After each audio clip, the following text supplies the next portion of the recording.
یہ میں جانتا ہوں یا میری باڈی جانتی ہے کہ میرے ساتھ کیا سلوک ہوا. تو میں نے کوئی نہیں جانا پولیس کے پاس, مجھے کوئی شوق نہیں ہے, جو ہونا تھا وہ تو ہو گیا. اس پر باقی کہتے ہیں کہ جو وقت ہونا تھا, جو برا وقت تھا وہ تو گزر گیا ہے, تو ایسی کوئی بات نہیں ہے. اب ہم اب یہ بات چیت ہو رہی ہے, ڈسکشن ہو رہی ہے فیملی میں. ویری نیکسٹ ڈے ساجد اور ماجد جو کہ ملک سے باہر سیٹلڈ ہیں, وہ دونوں بھائی پاکستان آ جاتے ہیں یہ سارا وقوعہ سننے کے بعد. یہاں تک مجھے بہت اچھا لگا کہ آپ ملک سے باہر ہیں, آپ کو پتہ چلے کہ آپ کے بھائی کے متعلق ایسا کچھ ہو گیا ہے, تو آپ فوراً ٹکٹ لے کے پاکستان اپنے بھائی کے کندھے کے ساتھ کندھا ملانے آ گئے. بہت اچھی بات ہے. آ کر سمجھاتے ہیں نعیم کو کہ نعیم جو ہونا تھا وہ ہو گیا, اب ایسا کرو کاروائی کروا لو, کوئی مسئلہ نہیں ہے. ان کو بتاؤ کہ 21 لاکھ روپیہ بھی دیا ہے, مار پیٹ بھی ہوئی, ٹارچر بھی ہوا, کل کو کوئی اور نہ پھنس جائے تو تم بتا دو.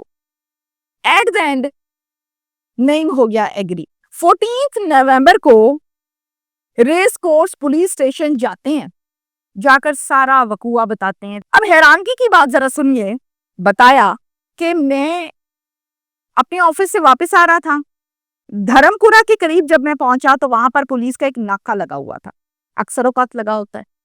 وہاں پر پولیس کے 4 ملازم کھڑے تھے اور 4 کے 4 یونیفارم میں تھے, وردی میں تھے.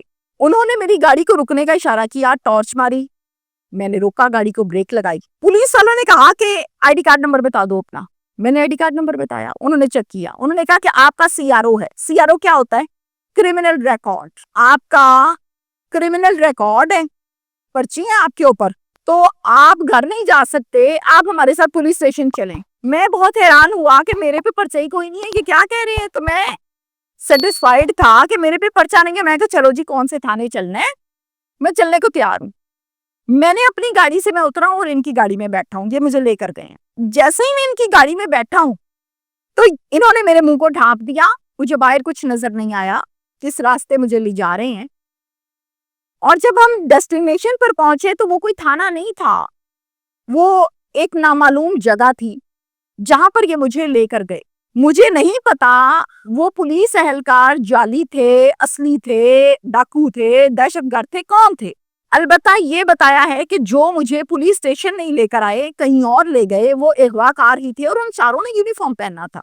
21 لاکھ روپیہ دیا اور میں چھوٹا. اب پولیس نے اس حوالے سے ایک FIR درج کی ہے, اور FIR کے فوراً بعد پولیس نے geo fencing, location, CDR, human intelligence اور کوشش کی کہ کوئی ویڈیو بھی مل جائے, اس پر کام شروع کر دیا ہے. اب اس پر جب کام ہوگا تو پتہ چل جائے گا کس نے گیم ڈالی ہے. سنتے جائیں. پولیس کی تفتیش کے بعد یہ بات سمجھ میں آئی کہ یہ سارے کا سارا جو ماسٹر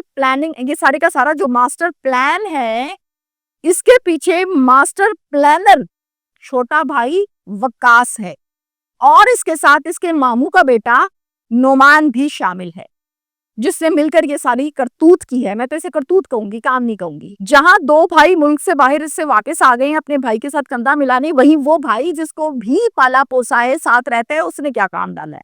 4 پولیس والے جو کہ ناکے پر موجود تھے وہ اصل میں پولیس کے ملازم ہی تھے.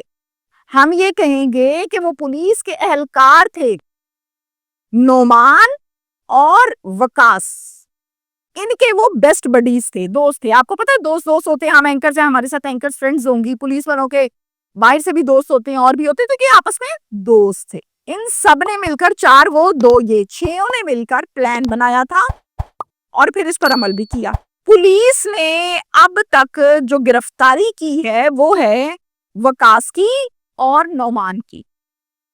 اس کے بعد ہم بات کر لیتے ہیں ان 4 پولیس اہلکاروں کے حوالے سے کہ ان کے متعلق پولیس نے کیا کیا, کام کیا یا سائیڈ مار لی پیٹی بھائیوں کی. تو ان 4 پولیس اہلکاروں کے خلاف محکمانہ کارروائی ہو گئی ہے اور FIR بھی درج ہو گئی ہے. اب محکمانہ کارروائی ہم سسپینڈ کو بھی کہتے ہیں, اور محکمانہ کارروائی ہم انکوائری کو بھی کہتے ہیں, اور محکمانہ کارروائی ہم ڈسمس فرام سروس کو بھی کہتے ہیں. دیکھتے ہیں کہ مہینے 2 بعد یہ ڈسمس فرام سروس ہے یا پھر کسی تھانے میں لگے ہوئے اور ناکے پہ کھڑے ہوئے ہیں. وجہ انات کیا تھی اس کیس میں, اب میں اس پر بات کروں گی. میں نے آپ کو آغاز میں بتایا کہ وقاص کی 1 ماہ کے بعد شادی ہونے والی تھی. اب جب شادی میں ایک وہاں رہ جاتا ہے تو پھر اس کے اخراجات ہوتے ہیں, تیاریاں ہوتی ہیں, معاملات ہوتے ہیں, اور سارے کام ہوتے ہیں پیسوں سے. جس کی جیب میں پیسے ہیں اس نے تو تیاری 10 دن میں کرنی ہے, جس کی جیب میں پیسے نہیں ہیں انہوں نے کہنا 2 سال دے دو بھی تیاری کرنی ہے. تو بات ختم ہوتی ہے پیسوں کے اوپر. اس نے یہ پلان کیا تھا کہ میرا بھائی نہیں, ویل سیٹلڈ ہے, پیسے اس کی جیب میں ہوتے ہیں, اس سے پہلے کہ میں اس سے مانگوں یا یہ میرے پر خرچہ کرے تو میں لگ جاؤں گا نیچے, پورے خاندان کو پتہ چلے گا. میں ایسا کرتا ہوں کہ اسی کو گواہ کراتا ہوں. یہ تو مجھے پتا ہے کہ اس کی جیب میں پیسے ہیں, اکاؤنٹ میں پیسے, بیوی کے پاس بھی ہوتے ہیں, تو وہ پیسے آ جائیں گے میرے پاس, جو کہ آئے بھی, اور پھر انہی پیسوں سے میں اپنی بہترین شادی کروں گا, لائف سٹارٹ کروں گا, موجے ماروں گا, کام بھی ہو جائے گا اور نیچے بھی نہیں لگوں گا. اب وقاص صاحب کی شادی تو پتہ نہیں پوسٹ پون ہو گئی ہے, یا رشتے والے کہیں گے جی کینسل کرو, تو اتنا گندا بندہ ہے جس کو ہم بیٹی دے رہے تھے. وقاص تو ہو گیا گرفتار. نیکی کر دریا میں ڈال. میں بچپن سے یہ جملہ سن رہی ہوں, جس پر احسان کرو پھر اس کے احسان اس پر کرنے کے بعد اس کے شر سے بچو. یہ میں نہیں کہہ رہی, یہ حضرت علی کہتے ہیں. اس عظیم آدمی نے اپنے سارے بھائیوں کو پالا ہے, سیٹ کیا ہے, شادیاں کی ہیں, باپ کا سایہ بن کے رہا اور اسی کو اجاڑ دیا. یہ تھی آج کی کہانی, اور سبق پھر سے وہی ہے, نیکی کر دریا میں ڈال, راستہ بدل. Thank you.